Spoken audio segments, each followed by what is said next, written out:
I've been following the macroeconomy for a while, and what I was learning caused me to pull all my money out of my 401ks in December of last year, and I sold a few rental properties also, and I put a lot of the money into paying off the most expensive or highest interest rate mortgage that I had, so which was like almost 6.5%. So basically, I see that as like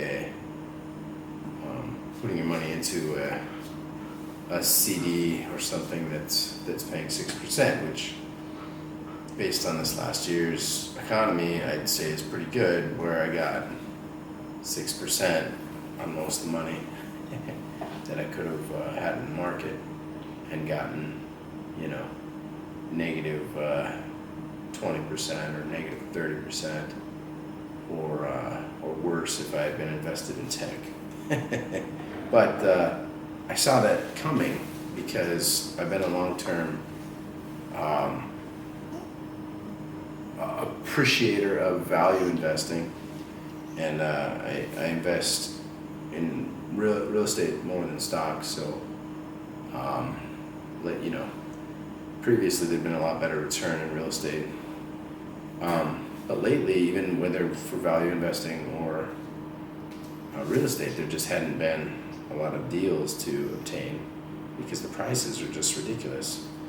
And also, everybody I knew was talking about investing and giving me their investment tips.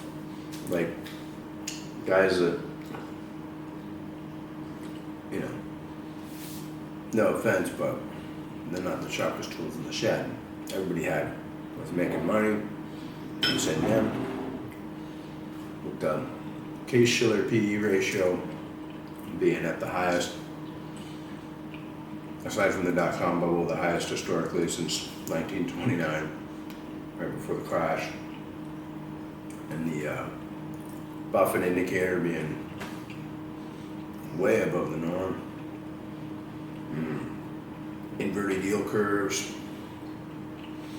There's all kinds of indicators that were just flashing red, and I knew the Fed was going to raise rates because they had stated that, and I knew that they were going to cause a halt to their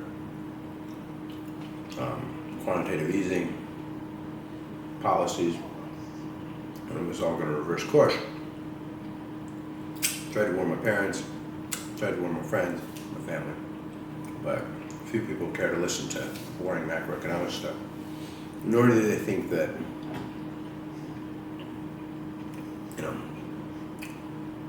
that me or someone like me might have useful information of that type. So nobody listens. And I'm not saying I can predict the future, of course not, but it's just probabilities. And if you're betting on poker hands, certain hands have a higher probability of hitting. If you know the probabilities, you make smarter bets. So far the bets I made have been, because I'm so close to retirement, I've been making bets to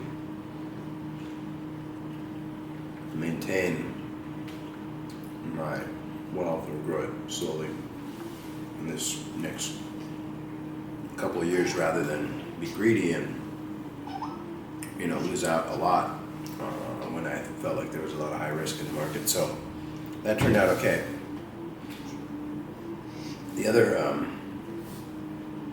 thing that I'm looking at, though, it's really interesting, and I hesitate to talk about it because, for most people, the idea of prepping is tinfoil hat stuff. And for me too, I think preppers what most people associate with preppers. I think preppers are people who put too much, they invest too much time and effort into events that are very unlikely to occur. But lately, I've been prepping because I've been following what's been happening in the world, and specifically what's been happening with fertilizer. And at first, when I was tracking this, and I was telling people, they just thought I was nuts. And I was buying rice and beans, started buying rice and beans as early as, a year ago now. And because I was tracking what was going on with supply chain issues and fertilizer issues. And but lately, more and more lately, mainstream media has been addressing the issue, writing articles and whatnot, and even the World Health Organization, United Nations, the President of the United States, the Vice President have all come out and said there's upcoming food shortages. With regard to food shortages, yes, we did so talk about food shortages, and it's going to be real. Now, what that means for rich countries around the world is increased food prices, probably not actual shortages, because when there's commodities on the open market, the wealthier countries are going to be able to procure those commodities, and so that'll just mean higher costs.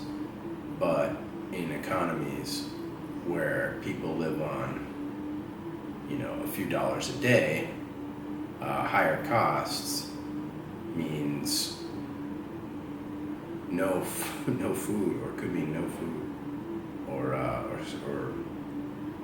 people going hungry and starvation. So since I live in the Philippines, I've been looking a lot at that, and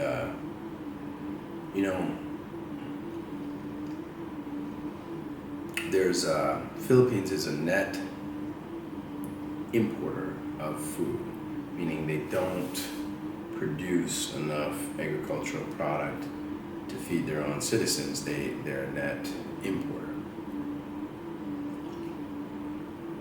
And just talking about rice, for example, countries like India and China.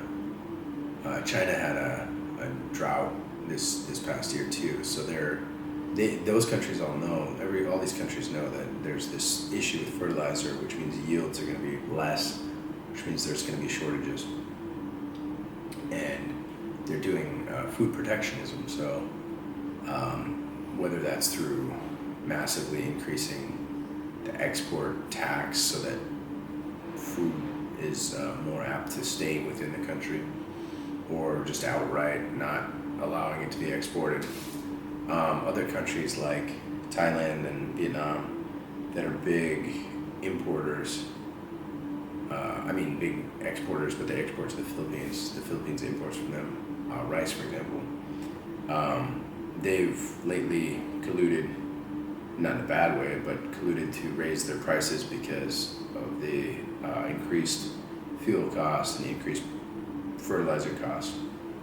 And when this really hit home, to me, like a lot of this was kind of like, I'm reading about it and it's kind of like, wow, yeah, okay, this sounds bad, and I'm preparing for it. But when it really hit home is we have a rice farm, which I've made a video about before, and it's 5 hectares, and we got other produce on it, mango trees and whatnot. But when it really hit home was our farmer contacted us looking for a loan for fertilizer, because the fertilizer price has gone up so high. And I started looking into the fertilizer price here in the Philippines, found some interesting data, and just within this year it's gone up 200%, so 3 times the cost. And you know, these local farmers, you know, we might be able to give that guy a loan, but not every farmer that's farming is going to be able to afford fertilizer. And if they can't afford fertilizer, there's going to be massively less yields. In fact, they might not even plant because they're just not going to yield anything. Now, it's not to say there's, you know, systems like permaculture farming where you cycle different crops to put nutrients back into the soil. It's not to say those don't exist, but I think a lot of the world has moved to a more modern system where we use things like fertilizers and pesticides to have massive yields, and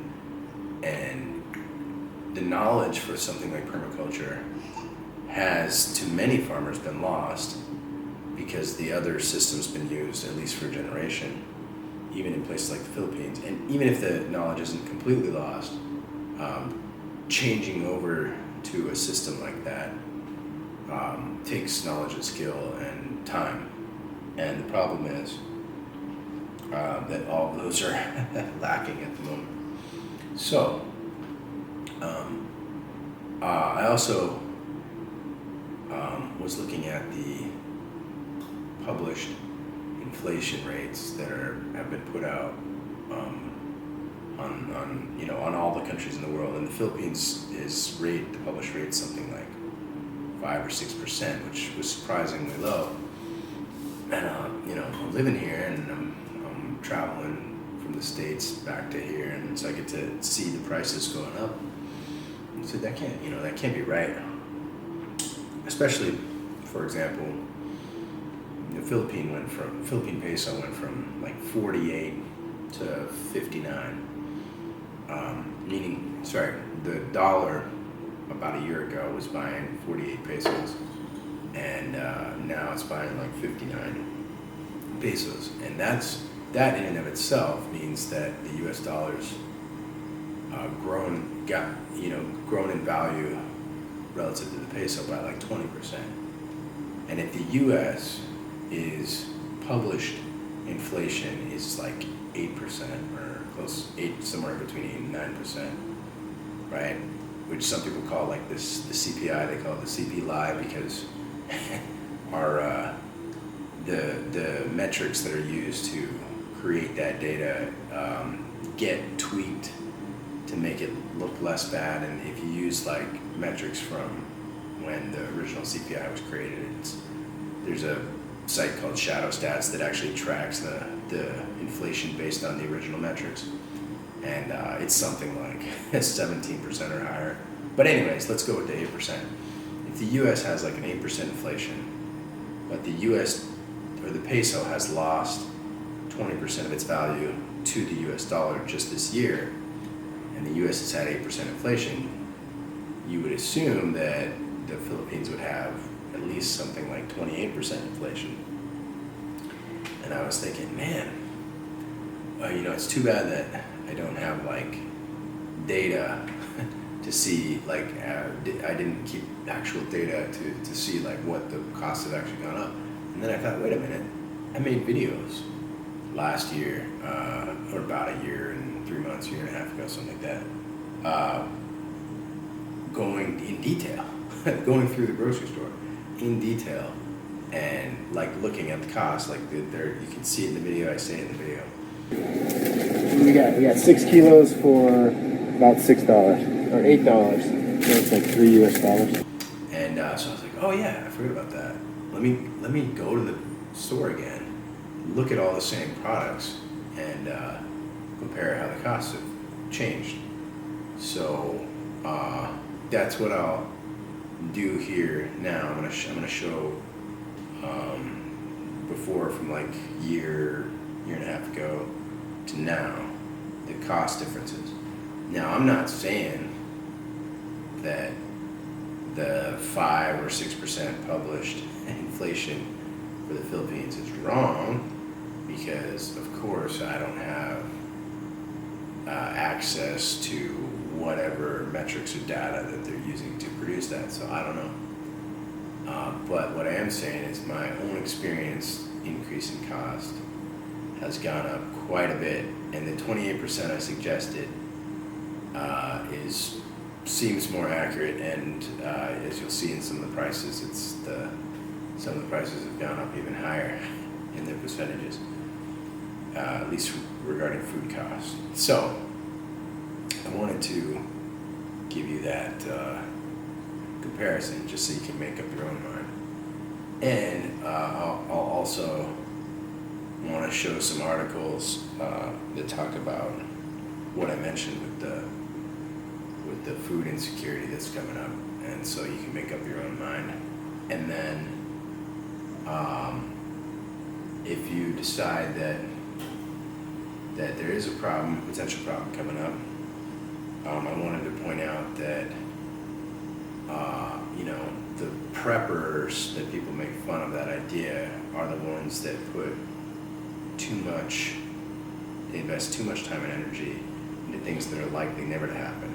But when there's macro indicators and that are indicating that issues are very likely to be coming, it makes sense to start preparing.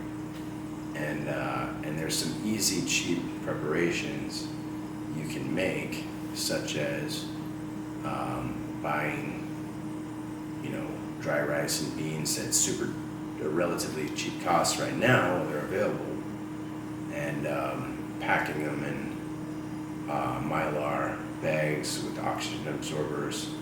Mylar bags with oxygen absorbers are available on Amazon or Lazada. They're cheap relative to the amount you can store in them. If you get 5-gallon bags, I think a 5-gallon bag can hold like 10 to 15 kilograms and probably cost around 70 cents or $1 for the bag and the oxygen absorber. They're really easy to seal. You just need a at-home iron, like you iron your clothes with. And the reason you use Mylar is not because you're looking at keeping like a 25-year shelf life, although that can give you dry rice a 25-year shelf life if it has the oxygen absorber.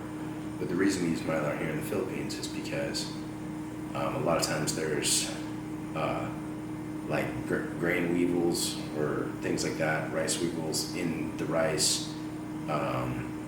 They'll have like eggs, and even if just one little egg is in one grain of rice in your whole batch, it won't take long for that to hatch and turn into weevils, and they'll get into the other rice. And if you were to just store it without the Mylar and the oxygen absorbers, your rice might be full of weevils after 3 to 6 months or something like that. So if you put it in a Mylar with an oxygen absorber, not only are you protecting it from moisture, but with the oxygen absorber, nothing can live inside the Mylar because Mylar is impermeable to gases and liquids. So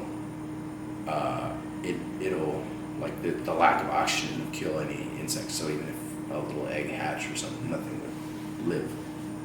So that's a way to, even though the possibility of us needing the food would be like near term, like 2 to 5 years period, we don't need the 25-year shelf life. The Mylar is still useful, and like I said, it's cheap. And the thing is, if you do a little calculation, you can, let's say you're calculating 2,000 calories per person per day.